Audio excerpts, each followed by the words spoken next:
मिनश्शैतानिर्रजीम बिस्मिल्लाहिर्रहमानिर्रहीम। सैनशीन पर तशरीफ़ फरमा क़ायदीन मजलिस, सुनने वाले बुज़ुर्गों, नौजवान साथियों और मेरी इज़्ज़त माब पर्दनशीन माँ और बहनों, इंतखाबात का वक्त है, इंतखाबी जलसा है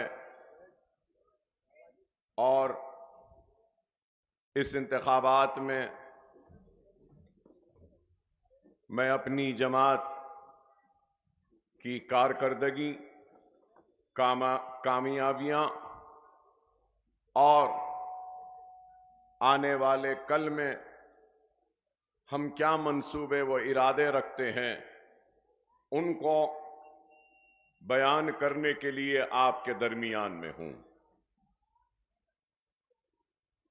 मौसम शदीद है, सूरज पूरे आब व ताप के साथ अपनी गर्म शोलों को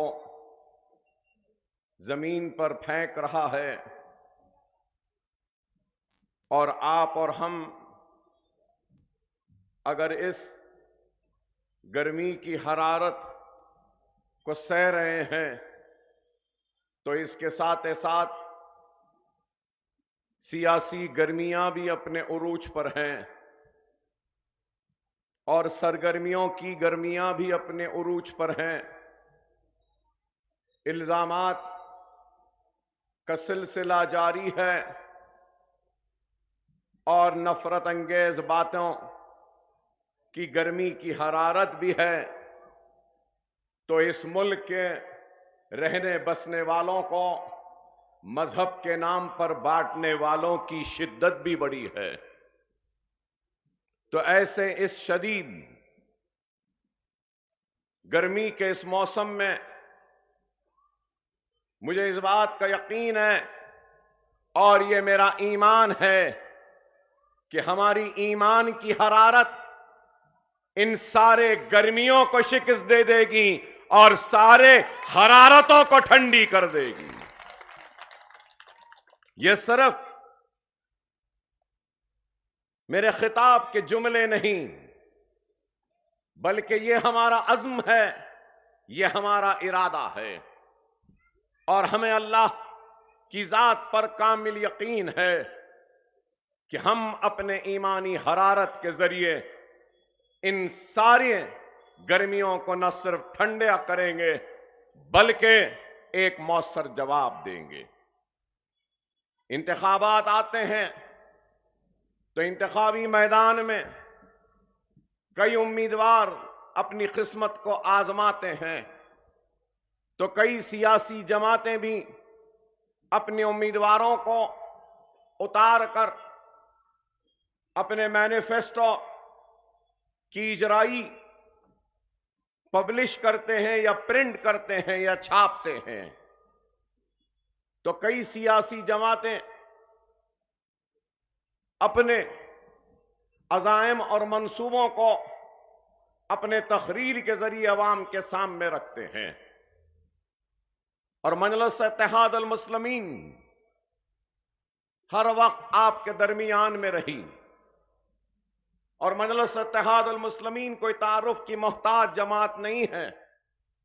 बरसा बरस से मजलिस इत्तेहाद अल मुस्लिमीन आपके दरमियान में है और काम कर रही है और इस हकीकत से कोई इनकार नहीं कर सकता कि मजलिस इत्तेहाद अल मुस्लिमीन ने अपनी जिद्दोजहद का आगाज ऐसे वक्त में किया जब हमारे तख्त ताज अजायब घर की जीनत बन चुके थे, जब हमारी लहलाती हुई खेतियां उजड़ चुकी थीं, हमारे महलात में रोशनियां गुम हो चुकी थीं, बंद हो चुकी थीं, हमारे गलियों में अंधेरे छा गए थे और हमारे दामन में सिर्फ खौफ था और मायूसी थी। ऐसे उस दौर में अपने जिद्दोजहद का आगाज किया और जब मजलिस का हिया किया तो वादा किया कि हम इस मजलूम कौम को एक मरकज़ सियासी पे लाएंगे, उनको मुनज़्ज़म करेंगे मुत्तहिद करेंगे और उनके इत्तेहाद के जरिए उनकी तालीमी पसमानदगी को दूर करेंगे, उनकी माशी पसमानदगी को दूर करेंगे और सियासी जिद्दोजहद के जरिए इख्तिदार के आला ऐवानों में जाएंगे और वहां पहुंचकर आपके मसाइल की न सिर्फ तर्जुमानी करेंगे, नुमाइंदगी करेंगे, बल्कि उन मसाइल को हुकूमत के सामने पेश कर कर उनको मजबूर करेंगे कि वो आपके उठाए हुए सवालात पर न सिर्फ मुतवज्जो हों बल्कि उन मसाइल को हल करें। तो सवाल ये पैदा होता है कि क्या मजलिस इत्तेहाद अल मुस्लिमीन ने अपने उन वादों को पूरा किया या नहीं किया। लंबी फहरिस्त है कारकर्दगी की, काम की, कामयाबियों की। उस फहरिस्त में जाने से पहले यह बात कहूंगा कि 18वीं लोकसभा के इंतखाबात और मजलिस इत्तेहाद अल मुस्लिमीन हैदराबाद की पार्लियामेंट में 11वीं मर्तबा अपनी कामयाबी को दर्ज करवाने को जा रही है। तो 10 मर्तबा मजलिस कामयाब हुई, लेकिन इस 10 मर्तबा की कामयाबी से पहले 3 मर्तबा मजलिस इत्तेहाद अल मुस्लिमीन ने हैदराबाद की पार्लियामेंट से इंतखाबात में हिस्सा लिया और शिकस्त खाई थी। मौलवी अब्दुल वाहिद ओवैसी सबसे पहले हैदराबाद की पार्लियामेंट से इंतखाब लड़े और हारे, और फिर सुल्तान सलाहुद्दीन ओवैसी साहब भी पार्लियामेंट का इंतखाब लड़े और हारे, और उसके बाद फिर तीसरी मर्तबा मजलिस लड़ी और हारी, और चौथी मर्तबा 84 में पहली मर्तबा मजलिस ने इंतखाबात में शिकस्त नहीं खाई बल्कि कामयाबी हासिल की, और मुसलसल जब से लेकर आज तक कामयाब होती आ रही है। अगर मजलिस इत्तेहाद अल मुस्लिमीन ने अवाम से किए गए वादों को पूरा ना किया होता या अपनी जिम्मेदारियों से मुंह छुपाया होता या लापरवाही की होती, तो एक इंतखाब, 2 इंतखाब, कभी ना कभी तो ये अवाम मजलिस को शिकस्त देती। एक इंतखाब जीत गए, दूसरा इंतखाब जीत गए, तीसरा जीत गए, चौथा जीत गए, 5वां जीत गए, 6वां जीत गए, 7वां जीत गए, 8वां जीत गए, 9वां जीत गए, 10वां जीत गए, इंशाअल्लाह अब 11वां भी जीतेंगे, 11वीं मनाएंगे। तो ये खुद इस बात का सबसे बड़ा सबूत है कि मजलिस इत्तेहाद अल मुस्लिमीन ने काम किया। मजलिस इत्तेहाद अल मुस्लिमीन के काम, कारकर्दगी, वो कामयाबी की निशानियां बेशुमार हैं, लेकिन कोई उसको तस्लीम करे या ना करे, लेकिन वो अपने आंखों से जो दिखाई देता है उससे तो इनकार नहीं कर सकता ना। तो मजलिस की सबसे पहली कामयाबी दारुस्सलाम का हुसूल और दारुस्सलाम की वो वसी मैदान और वो बुलंद इमारतें खुद इस बात की निशानी है कि मजलिस की कामयाबी और कारकर्दगी वहां से शुरू हुई।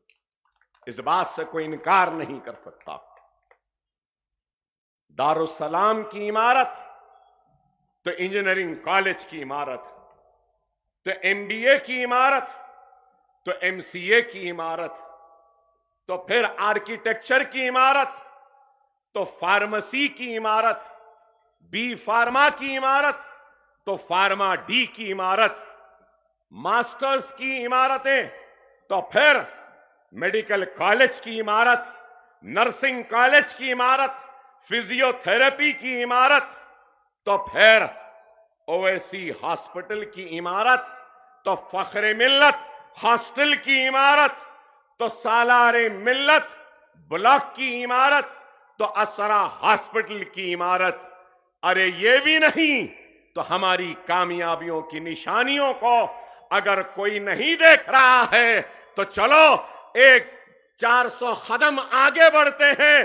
देख लो रियासत नगर का स्कूल, हमारे कारकर्दगी वो कामयाबी की निशानी। तो आगे बढ़कर जाओ, इस तरफ जाओ तो आपको दिखाई देगा नशेमन नगर के स्कूल की इमारत। तो उससे आगे बढ़ेंगे तो सालार मिल्लत KG to PG educational campus की 1,20,000 स्क्वायर फीट की इमारत नजर आएगी। उससे थोड़ा आगे बढ़े तो मुगलपुरा जाएंगे तो आपको फख्र मिल्लत कैरियर गाइडेंस का सेंटर वहां पे दिखेगा, 70,000 स्क्वायर फीट की इमारत। उससे आगे बढ़ो तो आपको नरखी फूलबाग की वो स्कूल की इमारत दिखेगी जो 65,000 स्क्वायर फीट पर है। नरखी फूलबाग से आगे बढ़ोगे तो हाफिज बाबा नगर में 60,000 स्क्वायर फीट की इमारत आपको नजर आएगी जो मुफ्त स्कूल की तालीम की इमारत है। उससे थोड़ा जाओ बाबा नगर में तो उमर कॉलोनी की स्कूल की बिल्डिंग नजर आएगी, वो भी 50,000 स्क्वायर फीट की। और उमर कॉलोनी से अंदर चले जाओ बारकस के तरफ तो सलाला में इमारत नजर आएगी जो स्कूल की 65,000 स्क्वायर फीट की। और उससे आगे बढ़ जाओ बल्लागुड़ा चले जाओ तो 2,40,000 स्क्वायर फीट की इमारत नजर आएगी। क्या ये काम कारकर्दगी कामयाबी नहीं है? अरे आज हमसे सवाल करते हैं कि हम क्या करें। अरे हमारे पास काम है। हम जानते हैं कि खौमों की तामीर मिट्टी के ढेर की बुलंदी पे खड़े होकर नहीं होती। हम जानते हैं खौमों की तामीर सिर्फ जज्बाती तकारीर या नारों से नहीं होती। खौमों की तामीर अगर होती है तो हौसलों से होती है, और वो हौसले हमारे पास है। अज़ाइम से होती है, वो अज़ाइम हमारे पास है। जुनून से होते हैं, वो जुनूनियां हमारे पास है। इसलिए ये काम हुआ। अरे आज इल्जाम लगाने वालों, मेरा सवाल है कि तुमने क्या दिया कौम को, क्या किया? अरे आज हमारे पास काम है, कारकर्दगी है। और अल्हम्दुलिल्लाह ये मेरा वादा है और चंद्रायन गुट्टे की आवाम जानती है कि अकबरुद्दीन ओवैसी अपनी गर्दन कटा लेगा लेकिन अपने वादे से कभी नहीं मुकरता। मेरा वादा है, अल्लाह ने अगर मुझे हयात दी तो मरने से पहले असरा हॉस्पिटल को फ्री कर दूंगा गरीबों के लिए इस दुनिया से जाने से पहले। ये काम है। इल्जाम लगाने वालों, हमारी कारकर्दगी पर सवाल उठाने वालों, मैं अपनी कारकर्दगी को पेश करने के लिए आज आपके दरमियान में आया हूं। आज ओवैसी व असरा हॉस्पिटल के जनरल वार्ड्स फ्री हैं, बेड चार्जेस 0 हैं, डॉक्टर चार्जेस 0 हैं, नर्सिंग चार्जेस 0 हैं, कुछ भी नहीं लेते हैं। और 3 टाइम पेशेंट को खाना भी खिलाते हैं। मेरे पास तफसीलात हैं। फ्री जनरल वार्ड में कितने ओवैसी हॉस्पिटल में अब तक 9,736 पेशेंट हुए। फ्री जनरल वार्ड 2023 और 24 अब यह साल चल रहा है। 2022 वो 23 में हमने आगाज किया था तो उस वक्त 4,703, तो अब तक करीब 1.5 साल में 14,440 फ्री पेशेंटों को हमने ओवैसी हॉस्पिटल में ट्रीटमेंट किया। तो असरा हॉस्पिटल में अब तक हमने 16,617 पेशेंटों को फ्री ट्रीटमेंट दिया, और ओवैसी और असरा को अगर मिला लें तो 31,000 कितने 31,056 पेशेंटों को फ्री इलाज किया। और इस पर कितना खर्चा आया, आपको सुन के हैरत होगी कि जुमला खर्चा ये फ्री ट्रीटमेंट पे जो आया है 1,55,28,000। क्या ये काम नहीं? लोग पूछते हैं क्या काम किया, इसलिए बता रहा हूं। और फिर फ्री फूड पर हमने इन सारे पेशेंटों के ऊपर 99,44,000 खर्च किया। और फिर आज से 8 महीना कबल हमने खतना का फ्री कैंप, खतना फ्री, अब तक 1,273 अब जून तक बुकिंग है, जून तक फुल है, उसके बाद होंगे। साल में कभी भी आ जाओ, खतना फ्री है। फ्री कैटरैक्ट सर्जरी, आंखों की कैटरैक्ट की सर्जरीज ओवैसी असरा दोनों में फ्री है। लेंस के साथ लेंस भी डालते हैं। अब तक हमने 460 पेशेंटों का फ्री कैटरैक्ट की सर्जरी की है। फ्री नॉर्मल डिलीवरी, अब तक 203 फ्री नॉर्मल डिलीवरीज हुए हैं। LSCS मतलब ऐसे सिजेरियन के साथ ऑपरेशन होता है, बच्चा पैदा होता है, अब तक ओवैसी और असरा में 912, और अगर ये ले लिए तो 2,848 पेशेंटों का ये फिगर्स मैंने आपको पेश किया। और अगर फ्री खतना के लिए 1,000 रुपया भी ले लेना तो अब तक 12,73,000 हमने खर्चा है। हम चाहते तो कमा सकते। फ्री कैटरैक्ट 2,000, तो उस हिसाब से अगर ले लें तो 9,20,000। अगर ये पूरे फ्री डिलीवरी और LSCS ले लिए 1,68,88,000 रुपया मुकम्मिल। अगर हम जनरल वार्ड जो फ्री है, जो खाना खिलाए वो, और ये पूरे अगर मिला लें तो अब तक 1.5 साल में 4,23,07,000 रुपये का मैंने फ्री इलाज किया है। क्या ये काम नहीं है? क्या ये कारकर्दगी नहीं है? क्या ये खिदमत नहीं है? अब आगे भी बयान करूंगा, सुनिए।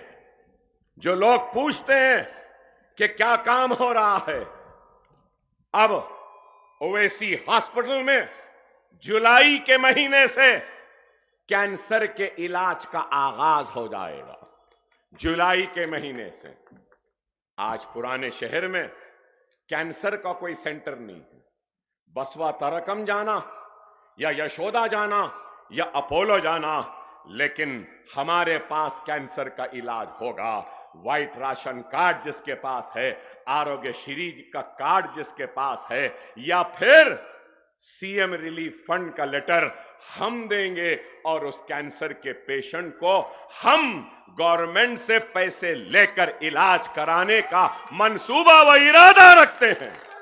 यह भी हो रहा है।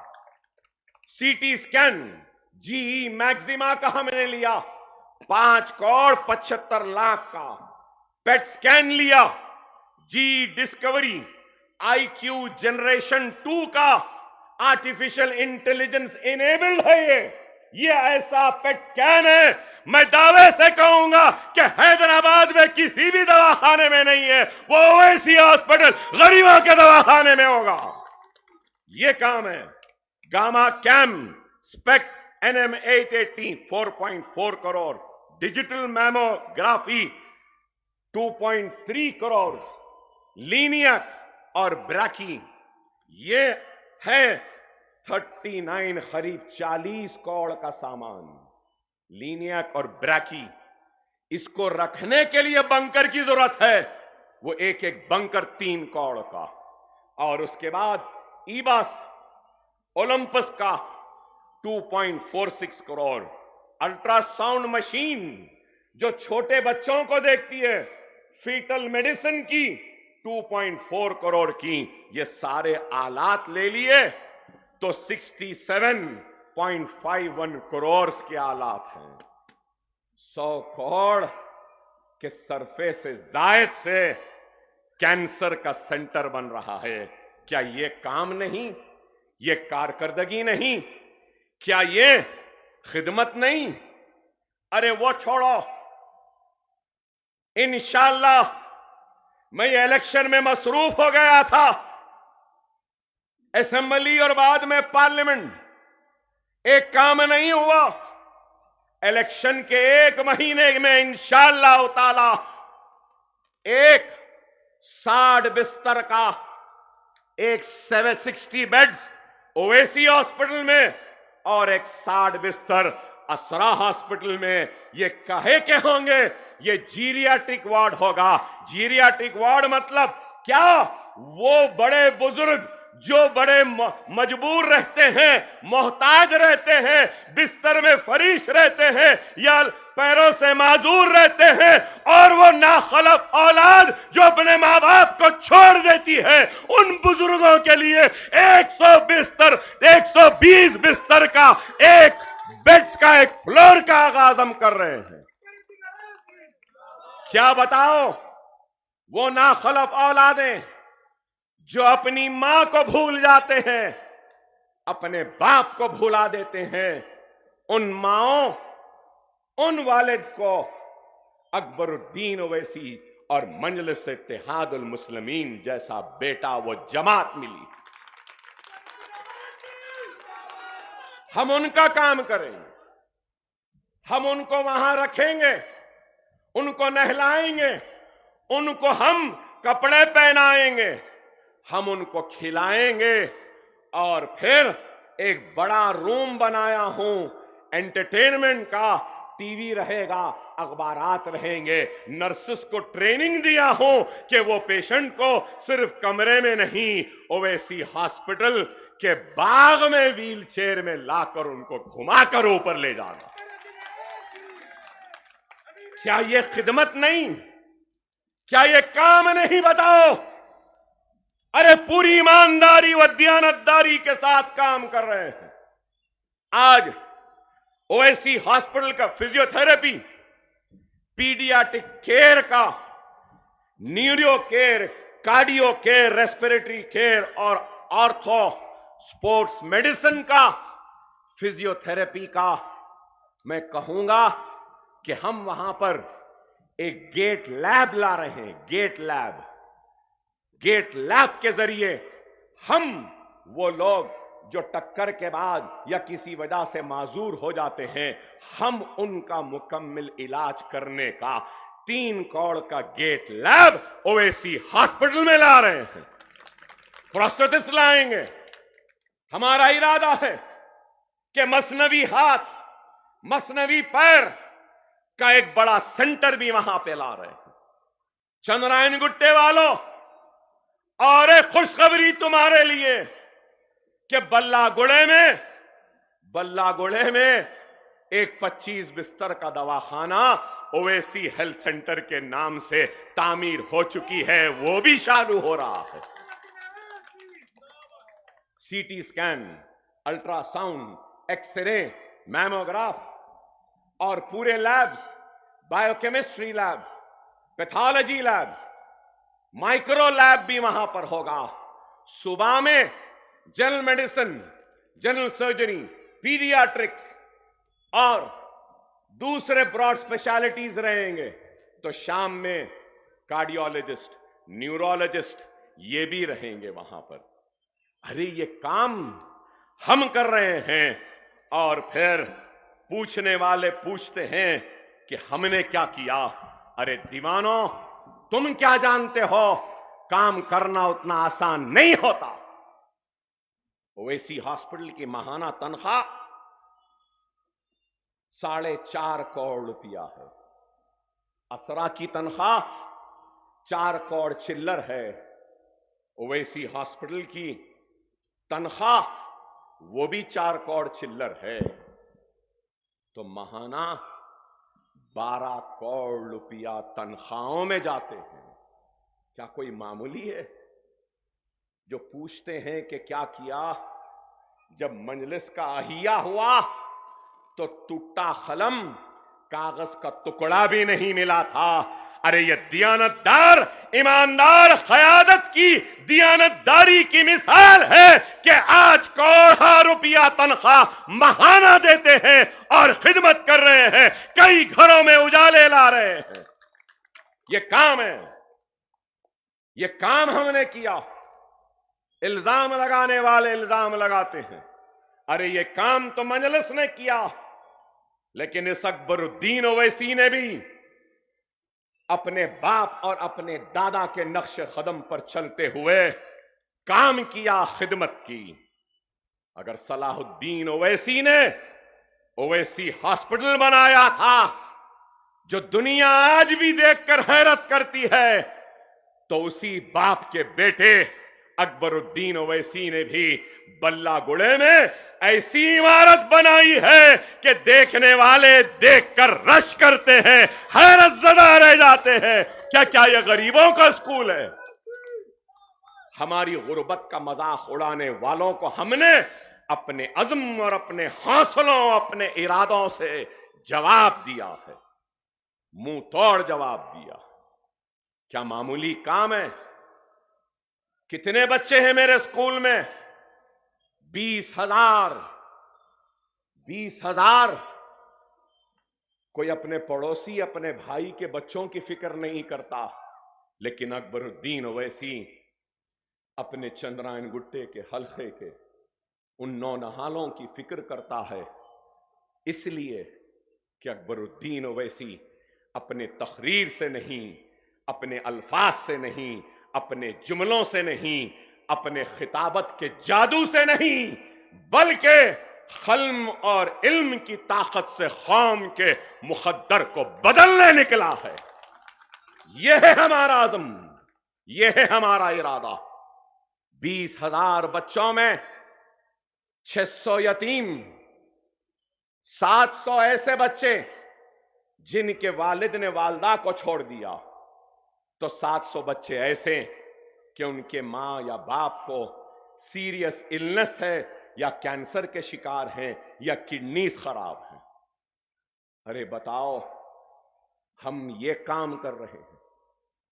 अब रमजान के महीने में एक नई चीज मेरे सामने आई, उस पर भी काम कर रहा हूं। क्या आई? मैंने अपने स्कूल के सारे यतीम बच्चों को बुलाया। रियासत नगर के भी कई बच्चे थे, उन सबको ईद के नए कपड़े दिए, लिफाफे में ईदी दी, और उस यतीम के सर पर हाथ रखा और सबको रवाना किया खुशियों के साथ। और फिर एक 50-100 बच्चे खड़े थे, तो मुझे गुस्सा आया कि मैं यतीमों को बुलाया था, ये दूसरे कौन हैं? और गुस्से में गया आगे बढ़कर और चीख कर कहा, यतीमों को बुलाया था। अगर इसमें कोई यतीम है जिसका बाप मर गया है तो हाथ उठाए। तो सिर्फ 2 उठाए 50 में से। मैंने कहा चलो 2 इधर आ जाओ, बाकी लोग क्यों खड़े हैं? मैंने तो नहीं बुलाया था ना। तो उसमें से 2 लड़कियां मेरे गुस्से को देखकर रोने लगी मैंने पूछा क्यों रो रहे हो, तो दो लड़कियां रोते रोते कहने लगी, अकबर भाई हमारा बाप जिंदा है लेकिन 12 साल हो गए हमारे बाप ने हमारा पुरसाने हाल नहीं जाना, 12 साल हुए हमने उनको नहीं देखा, उसने हमको नहीं देखा, हमारे पास ईद के लिए कपड़े नहीं है, कोई नहीं है, हमारी मां घरों में बर्तन मांजती है, हम यतीम नहीं है लेकिन यतीमों जैसी जिंदगी गुजार रहे हैं। मैं आगे बढ़कर उन रोती हुई बच्चियों को अपने गले लगा लिया और कहने लगा, बेटी मुझे माफ कर दो, मेरे गुस्से को माफ कर दो, तुम फिक्र न करो, तुम्हारा बाप अकबरुद्दीन ओवैसी की शक्ल में जिंदा है।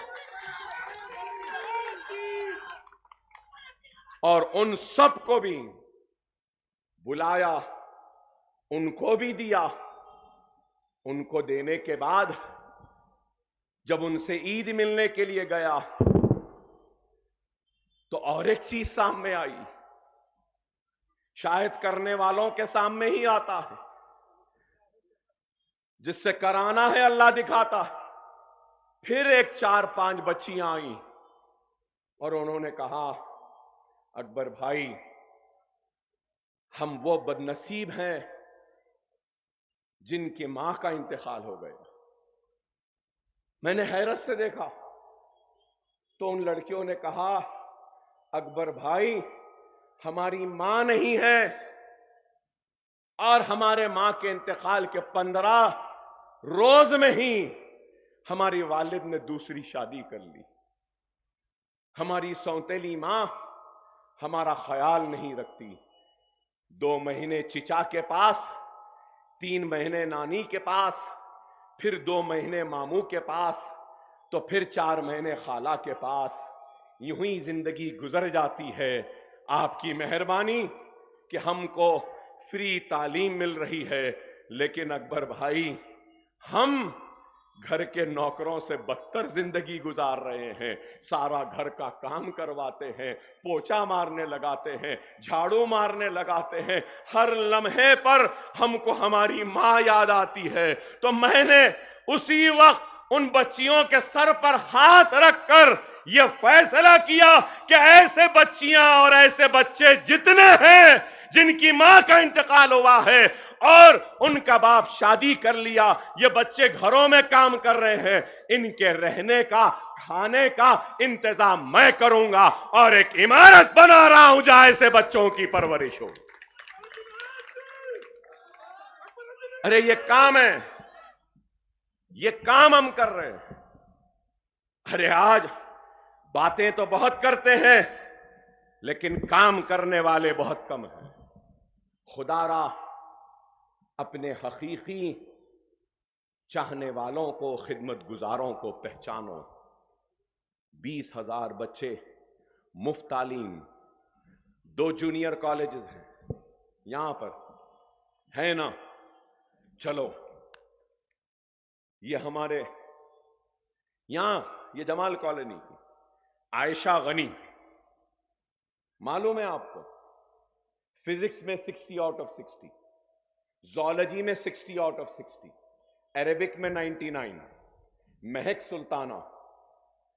सुल्ताना अरेबिक में 98, इंग्लिश में 98, सनिया खातून 86%, ईमान बशीर 80%, फिजिक्स में 60 में से 60, सफिया तबस्सुम 80%, अस्मा खान 79%, समीहा बिन मिसबाह 70%, फिजिक्स में 60 आउट ऑफ 60। तो यहां पर 14 बच्चे ऐसे हैं, सीईसी में भी 84, 80, 90। तो ये कॉलेज में टॉपर है 95% बाईपीसी में। कौन से स्कूल की है मालूम टॉपर आपको?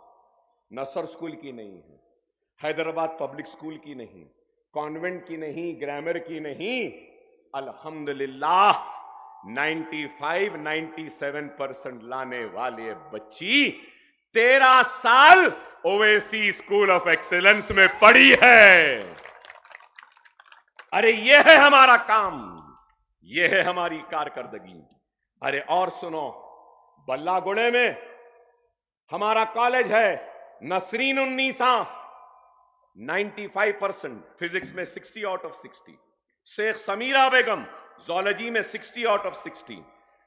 रशा हाशिम फिजिक्स में 60 आउट ऑफ 60। सीईसी में सनिया फातिमा कितने मार्क्स? 97%। नूरीन फातिमा सिविक्स में 99, अरेबिक में 99। अरे आप अंदाजा लगाओ, यहां बाईपीसी में बच्चा एक तौसीक शाहिदी फिजिक्स में 60 आउट ऑफ 60, बॉटनी में 60 आउट ऑफ 60, अरेबिक में 99।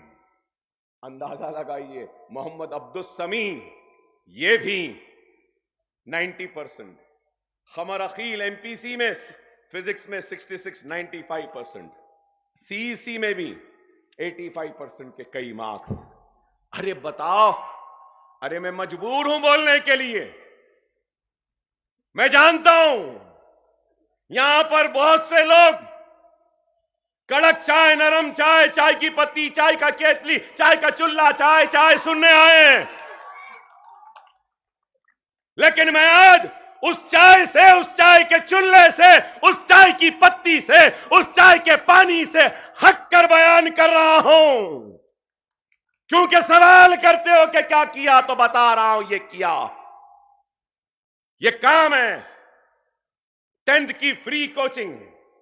10th के नतीजे आए 87% परसेंटेज है ओवैसी स्कूल ऑफ एक्सीलेंस का रिजल्ट। ये मेरा काम है। अब ये साल और 2 जूनियर कॉलेजेस का आगाज हो रहा है। एक सालारे मिल्लत मुराद महल तालाब कट्टे के कैंपस में जो याखुतपुरे में आता है, और एक फख्र मिल्लत जो चार मीनार असेंबली में आता है। और इस साल 2 डिग्री कॉलेजेस भी आ रहे हैं। डिग्री कॉलेजेस में nutrition, BSc nutrition, BSc biotechnology, हम उसके बाद artificial intelligence, BCom computers, BCom accounts, BA, हर कोर्स का आगाज भी कर रहे हैं। इंशाअल्लाह आइंदा 5 बरस में दुनिया देखेगी 10th, इंटरमीडिएट और डिग्री में हर साल करीब 10,000 बच्चे यहां से कामयाब होकर निकलेंगे और अपने मुक़द्दर को अपने इल्म की ताकत से बनाएंगे। और दुनिया देखेगी। शायद मैं जिंदा ना रहूं, लेकिन दुनिया देखेगी। जो मेरी नजरें देख रही हैं कि वो दिन दूर नहीं है। इन पुराने शहर वो हैदराबाद की गलियों से आईएएस निकलेगा, आईपीएस निकलेगा, आईएफएस निकलेगा, आईआरएस निकलेगा, डॉक्टर निकलेगा, इंजीनियर निकलेगा, साइंटिस्ट निकलेगा। अरे ये काम है, ये काम हम कर रहे हैं। लेकिन आज मैं पूछना चाहता हूं उन लोगों से जिन्होंने कभी अच्छे दिन का नारा दिया, इख्तिदार को हासिल किया। क्या अच्छे दिन आए? क्या 15 लाख आए? क्या 35 रुपये में पेट्रोल हो गया? क्या चावल 20 रुपये किलो मिल रहा है? क्या तरकारियां सस्ती हो गई हैं? क्या बर्फी मुफ्त मिल रही है? क्या पानी अच्छा मिल रहा है? क्या बैंक के खातों में 15 लाख आ गए? क्या नौकरियां मिल गई हैं? अरे अमृतकाल की बात करने वालों, मोदी को वोट देने वालों, क्या मेक इन इंडिया हो गया? क्या स्टैंड अप इंडिया हो गया? क्या स्टार्टअप इंडिया हो गया?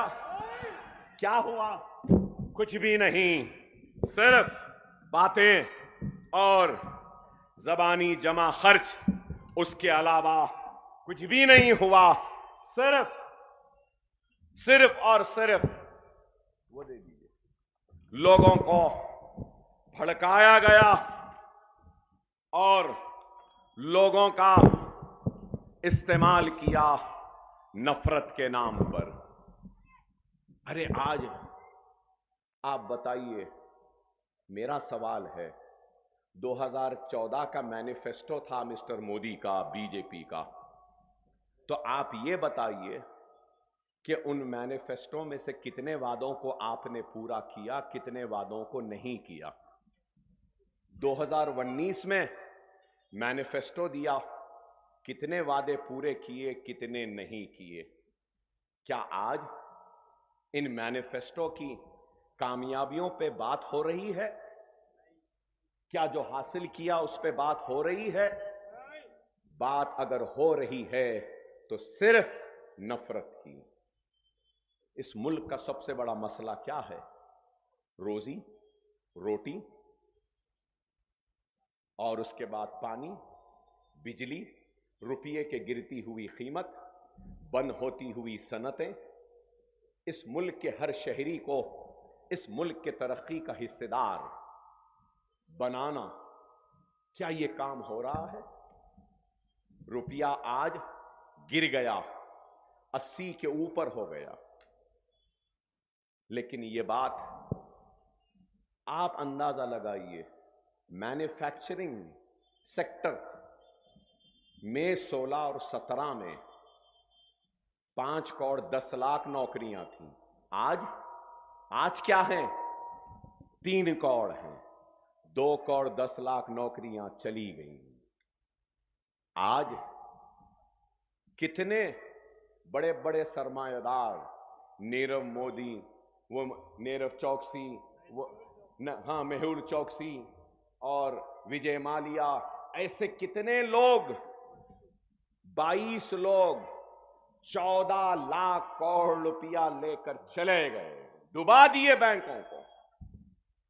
और 13 लाख हिंदुस्तानी अपनी हिंदुस्तानी शहरियत को छोड़ दिए, दे दिए और दूसरे मुमालिक की शहरियत को हासिल कर लिए।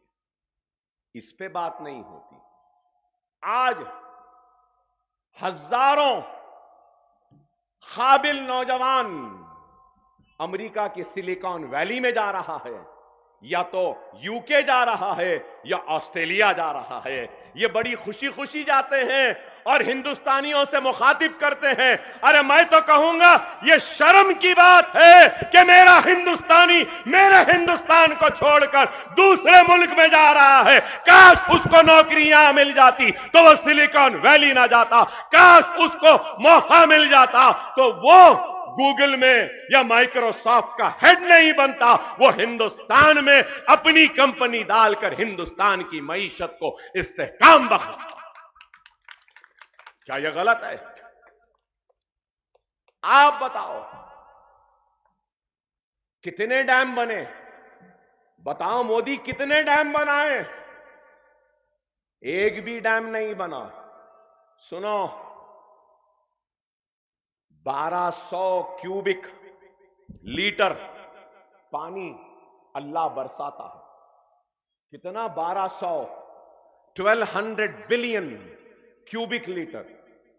उसमें से सिर्फ 33% पीने के लिए, ज़राअत के लिए और सनत के लिए इस्तेमाल हो रहा है।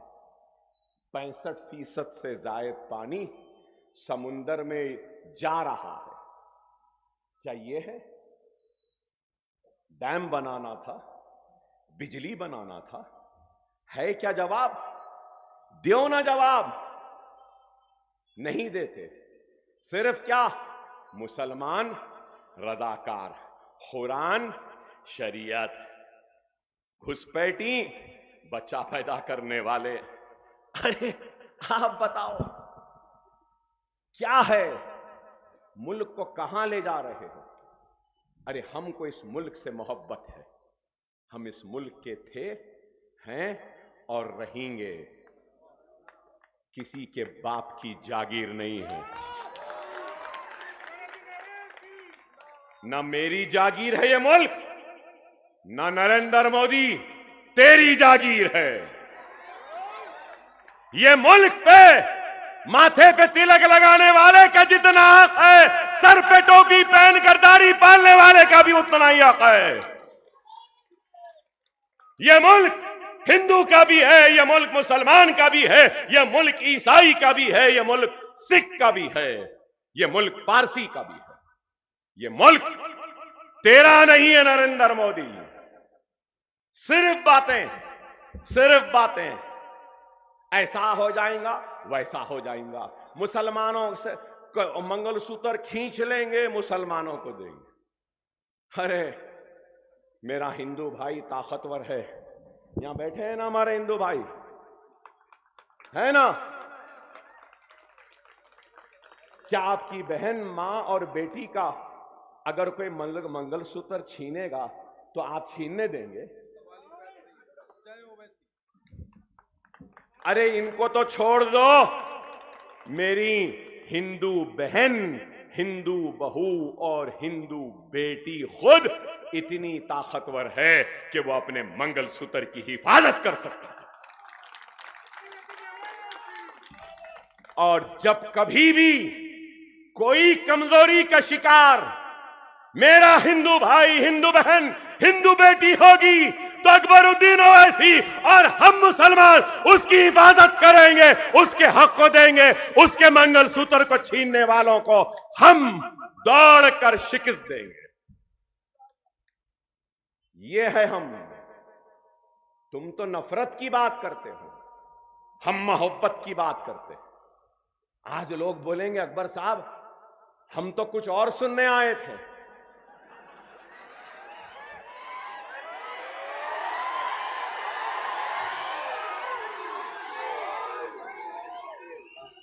रुकिए,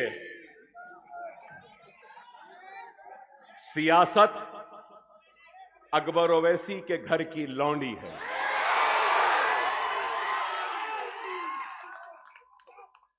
सियासत अकबर ओवैसी के घर की लौंडी है। मेरे बाप ने मुझे बताया सही वक्त पे सही फैसले को ही सियासत कहते हैं। और जिनकी सियासी मौत हो चुकी है उन मुर्दों में अकबर ओवैसी अपने अल्फाज की जान नहीं डालना चाहता।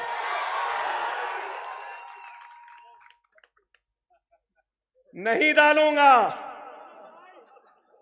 मैं कहता था ना, सालार भी कहते थे, मैं पहले भी कहता था, अरे चुड़ी का बच्चा नहीं हूं, समझे? तुम जाल फेंकेंगे मैं जाल में आ जाऊंगा। नहीं, मैं जाल में आने वाला नहीं हूं। अरे बहुत भोंकने वाले भोंक रहे हैं, भोंकने दो, बोलने दो। हर एक का जवाब देना मेरी आदत नहीं है। अरे जब शेर और हाथी गुजरता है तो कुत्ते जरूर भौंकते हैं। गाड़ी भी आप रात में लेके भगाओ, मोटरसाइकिल, सही है ना? तो क्या आप रुकते, पत्थर उठाते, मारते? जरा गेर चढ़ाए, जुर्र निकल गए। बस यही है। अब वो अलग बात है कि ज़ईफ हो गया, कई चीजों का शौक था, कभी घड़ी का शौक था, तो कभी गाड़ी का था, तो कभी कपड़ों का था। अब नहीं रहा, अब नहीं रहा। मैं खिदमत करने निकला हूं, काम करने निकला हूं, और मैं जब मरूंगा तो दुनिया मुझे मुखर्रिर की हैसियत से याद नहीं रखेगी, एक खादिम, एक खिदमत गुजार और इल्म से इनकलाब लाने वाला कहकर याद रखेगी। हिंदुस्तान की तारीख में मुखर्रिरीन तो बहुत आए, लेकिन खलम से इनकलाब लाने वाले बहुत कम आए। मैं वो खलम से इनकलाब लाऊंगा। अरे बोलना तो मुझे बहुत आता है, गूंगे नहीं है। अकबरुद्दीन ओवैसी में ऐसी ताकत है कि गूंगों को भी बोलना सिखा सकता है।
मुझे ऐसा दिखता है कि वो लोग जो इस मुल्क के तक़सीम के जिम्मेदार थे, उनकी आत्माएं आज मोदी में दाखिल हो गई कि वो आज इस मुल्क के हिंदू, मुसलमान, सिख, ईसाई को बांटकर अपने इख्तिदार को हासिल करना चाहता है।